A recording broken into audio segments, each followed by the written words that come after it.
Coming up next on the Union Label will be a conversation with Gene Puckett, retired from the United Auto Workers.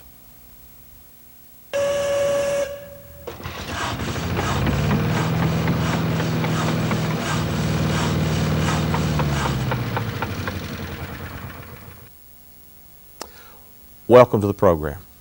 Thank you. Tell us what the union meant to you personally. Well, Barry, I could talk a long time about that. Well, you have plenty of time. We probably don't have that much time. I think in order for me to express what the union really meant to me, is I grew up in the South, in Arkansas, and where it basically was an anti-union state. And the surroundings that I grew up in was a farm community, and all the people that had ever heard in that community was that unions was bad. And so when I went to work, started out in public work, I was fortunate enough that I was able to go to a union shop where there was a union. And at the time I was very curious because all the things I'd heard were negative things. But I learned as I worked in this place, which was the old Pittsburgh Metallurgical Plant at Calvert City, I found out that workers had some rights, and that all those things that I'd heard about the union was not true. And so today, because of the union, I have a comfortable living. I have the best health care that you could get, and I know I'm very fortunate with that because a lot of people don't have health care. And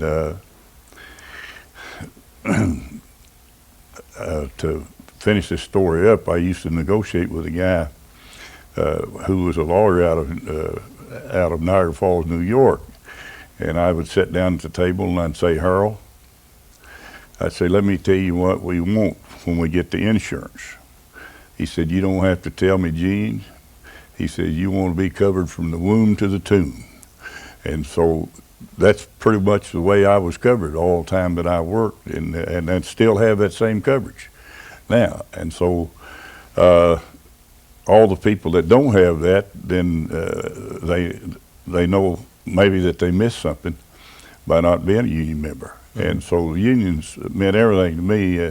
It's been a living for me and my family, education for my children, and so without the help that I received from the union, I don't think I would be where I'm at today. Mm-hmm. Before the program started, you told me something that I didn't know about you. I've known you for years. You were a baseball player, came here with the old Kitty League. Yes, sir, that's correct. I got out of high school when I was 17 years old, and I was scouted in Baton Rouge, Louisiana. I was playing in an American Legion baseball tournament there, and the scout by the name of Buddy Lewis out of Memphis, Tennessee was there to scout those ball players at this tournament. And unbeknownst to me, I didn't know there was anybody there to see me, and but so happened that I won two of the ball games in the tournament, and I hadn't been home very long after we got beat in the finals by Austin, Texas, and I hadn't been home very long until I was contacted by Buddy Lewis, and he wanted to sign me to a baseball contract, and of course that was a dream of my life. I wanted to play baseball. I dreamed of doing it. I wanted to be in the big leagues, and so I signed a baseball contract for $1,500 bonus.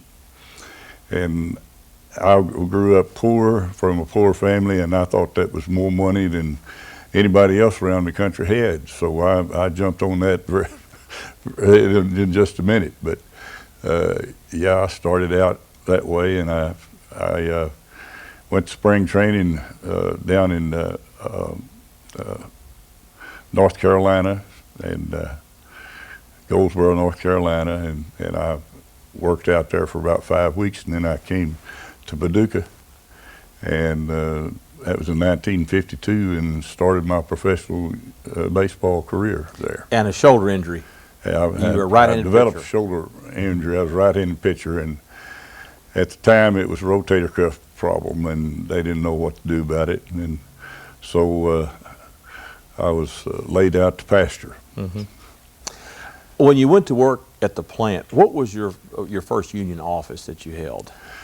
The Constitution, the local union constitution, had a provision in there that you couldn't be an officer in the union until you'd worked a year in the plant.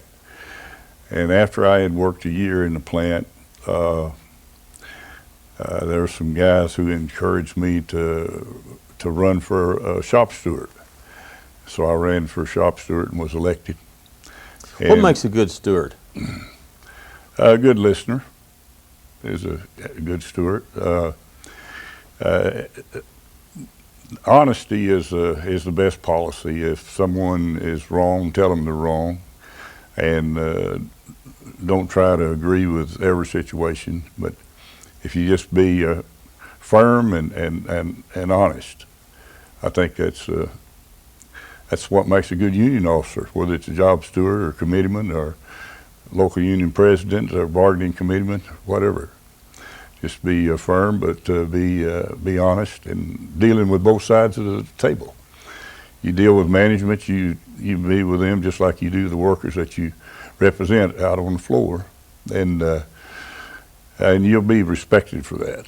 And I think I served a local union president for 16 years, and the Federal Mediation Conciliation Service invited me to a conference in Nashville.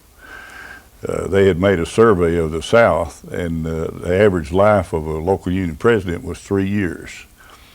And I had been 16 years, and so I was invited to speak at this conference of labor and management conference, and to tell them why I was able to be successful in that political realm. And my answer to them was what it is to you, that I was fair and I was honest and firm with the people I dealt with on both sides of the table.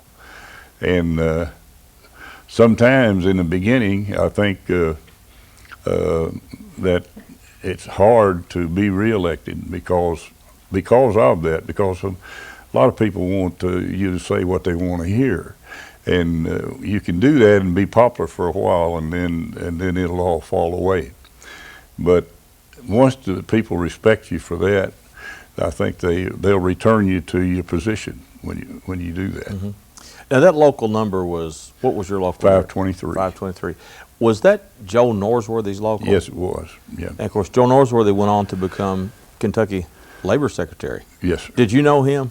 Yeah, I worked with him out of the same plant. I was working in the plant when he left there. I think I was a steward then in the plant, and his vice president took over when he left, and then the men in the plant was encouraged me to run. The vice president didn't actually want the president's job, and they was encouraged me to run, so I ran for president, and I served there till I went to work for the International Union. Tell us about that. So you go from Calvert City, local president, to the International. One of the great things about the United Auto Workers Union was that they had one of the best educational programs that there was. And so I was one of those guys that I didn't want somebody else doing my job. I wanted to do it myself. And so I prepared myself to negotiate contracts, arbitrate grievances, and I started doing that when I was a local union president. And I negotiated some first contract agreements for the International Union when I was local union president. And so as a result of it, well, of course, I was prepared to service local unions whenever I took the job as an international rep. However, I didn't go to work as a servicing rep. I went to work as an organizer, and then as I later became a servicing representative.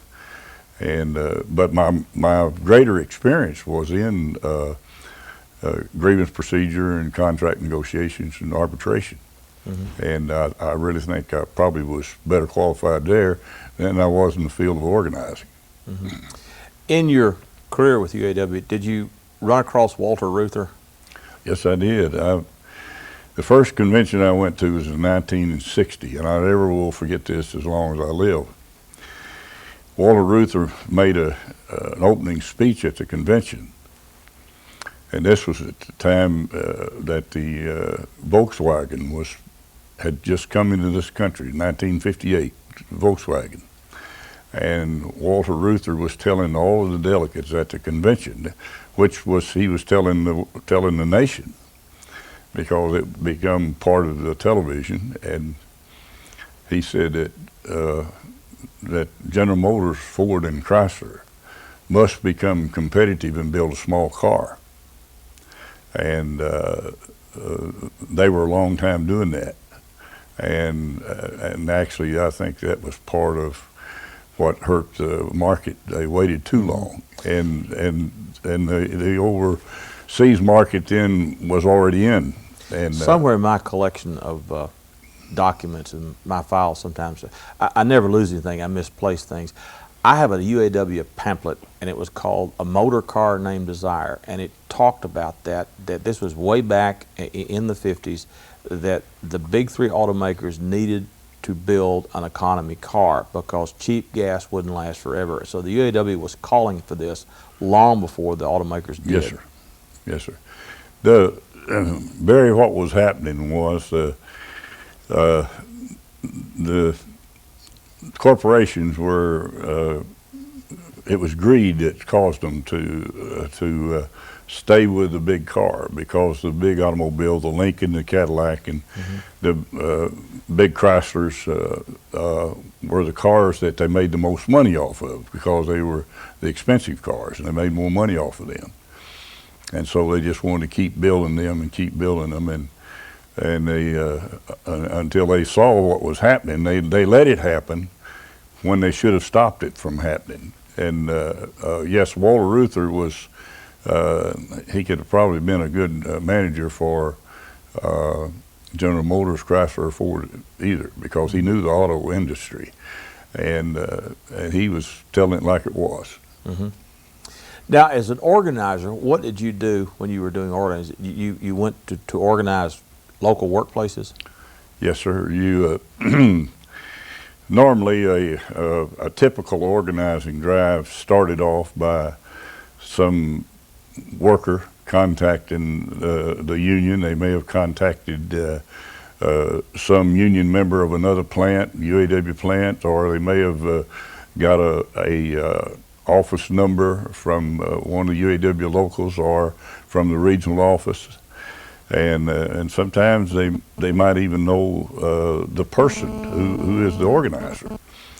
But the contact always came from that particular plant, and usually one or two or three people would sit down and talk about the problems that was in that plant, and what kind of support was there, and you started with meetings, holding meetings sometimes weekly, 2 weekly, or bi-weekly, and that was pretty much the way organizing drive started. Organizing was the toughest job in the union, and the reason for it was the organizer could only spend what few hours that they were willing to give up. The company was in charge of the people for at least 8 hours every day for 5 days a week, or if it was overtime or whatever the case might be. And so it was harder for the union to get its message out than it was for the company to use their theme of message. So it made the organizing very, very difficult. And a lot of workers were afraid of what might happen to them if they openly supported the union, and so many of them would not do that. And that makes it harder to organize, because people are like, they want to see what's going on, and if they can't see what's going on, if it looks like that this plant I'm working in is people not ready to organize, then I'm probably going to vote against the union. But if it looks like the majority of people are going to support it, then I'm going to support it too. And so it's a difficult task to organize a plant anywhere. Well, if you look at labor law in the United States compared to other countries, it's much easier to organize a union in Canada or Germany or Sweden than it is here. So would you like to see those laws changed? Of course. And of course we have, we got those forces out there that are working night and day to even make the laws more tougher than what they are, and they're definitely tough enough now. Most of the countries, the ones that you just talked about, they have all they do is just sign a card and get a majority, and they got a union. And in this country, that's so the procedure here is you have to have a majority of cards, then a vote. Yes, you have to have a majority card. There is such a thing as getting recognition without a vote, but it has to be a management's willingness to accept the majority, and so that's very rare. That's very rare. In some cases, for example, the old plant that I came out of, there was the lab technicians were not in the union there, and so they wanted to get a union, and so I organized a union there, and they were recognized without a vote. The company recognized them without a vote, and I think that speaks well for the local union, because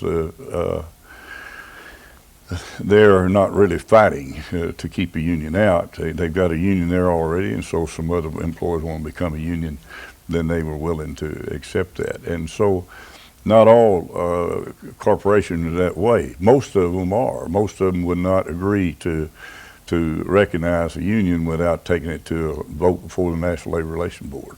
And they can delay that vote, can they not, employers? Oh, tremendously. I've had them delayed for as much as a year. The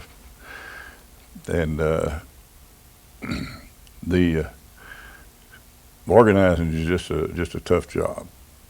I feel for the guy that's out there doing it. I did it for 12 years, and it was one of the roughest jobs I ever had in my life.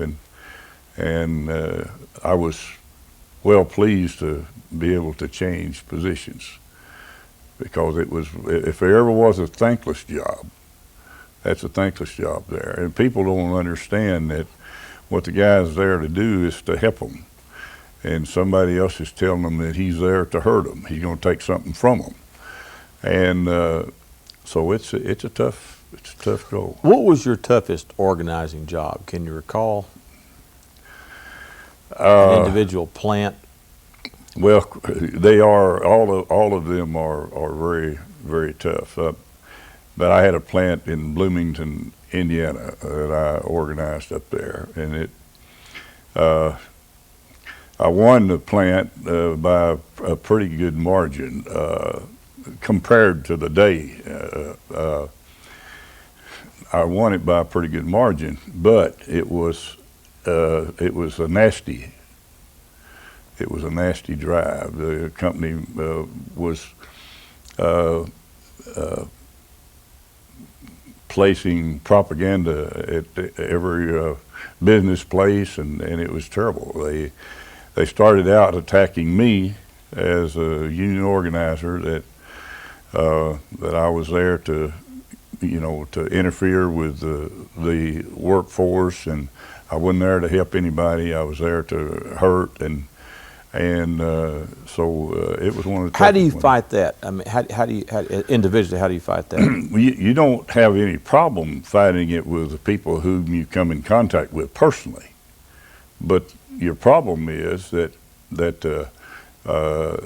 people come to a meeting at their will, and the company holds meetings in the plant on work time, and it's a required they come to the meeting. They got to be at that meeting, and so the company has access to the people not only while they are working, but even at a point when they bring them together, and then they have the opportunity then to spread their propaganda there. When the union holds a meeting, it's off the work premises, and normally if you had 10% of that workforce there at that meeting, and that's why that it's so necessary to have what we call an in-plant organizing committee. Set it up from among workers who do attend the meeting, and they really do give the union's message, and that's the only way you can win an organizing drive is to have a good, solid in-plant organizing committee, because the company has access to the people, and the union organizer is not allowed on premises. So you do it with leaflets, stand out at the plant gate and hand out leaflets, or the plant entrance, wherever that may be, and you try to get your message out in writing, and to most of the people it's in writing. The others that come to your meeting, well, you can talk with them individually if they want to do that, or collectively, whichever the case may be. And but it's a tough chore. Teaching history, and when I talk about labor history, obviously in my classes, and in fact recently I was going over talking about the unionizing of the auto plants and about the fierce resistance, violent resistance. Henry Ford, for example, with his Ford Security Men, which was a private army. Do young union members, are they aware of how much literally blood was shed to organize? Back in the 30s, I mean, you literally, if you were an organizer, you were risking your life, your limb to do this. Do younger trade unionists understand that? No, sir, they don't. Barry, there are film of this taking place, and but here again, the average union member would not give up that much time to come and see the things that you're talking about. Yes, they had Ford Motor Company had control of the police, and the police were actually doing the job for them. They were taking blackjacks and ball bats and using them on workers, trying to prevent them from striking. Oh, of course, Ruther himself and his brother were beaten senseless by these Ford people. Yes, they were. Him and he had two brothers. Yeah, and they were all, yes, they were beaten. As a matter of fact, Ruther had a crippled arm over it, and as far as I'm concerned, one of the greatest leaders in the labor movement ever was Walter Ruther. He developed programs and were negotiated. 30 and Out was the first retirement program that came through the ranks of labor, and it was negotiated by Walter Ruther, cost of living allowance in the contracts, and he came up with that idea, and history will prove that those were his ideas.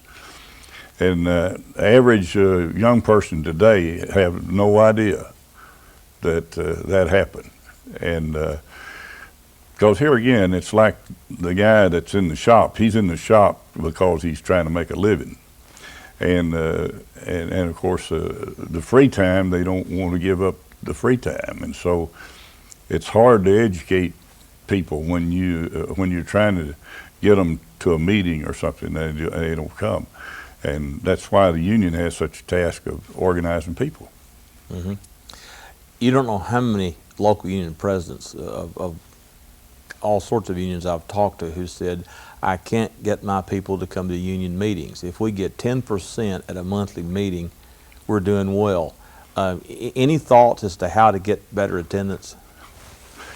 When I was local union president, we came up with an idea, and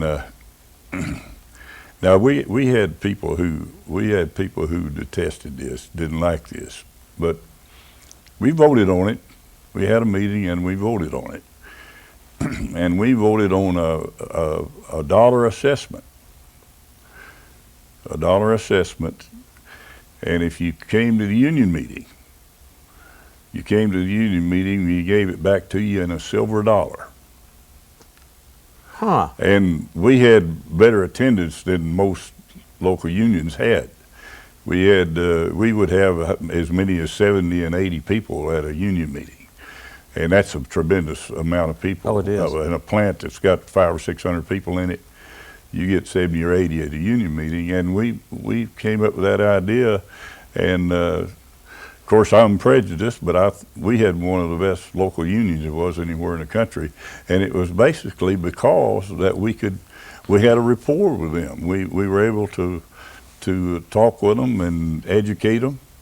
And my opinion is this: if you could get workers in a plant who are members of a union, if you could get them to come to the union meetings where they can receive the education that they need, that you'd see a great unionized workforce in this country.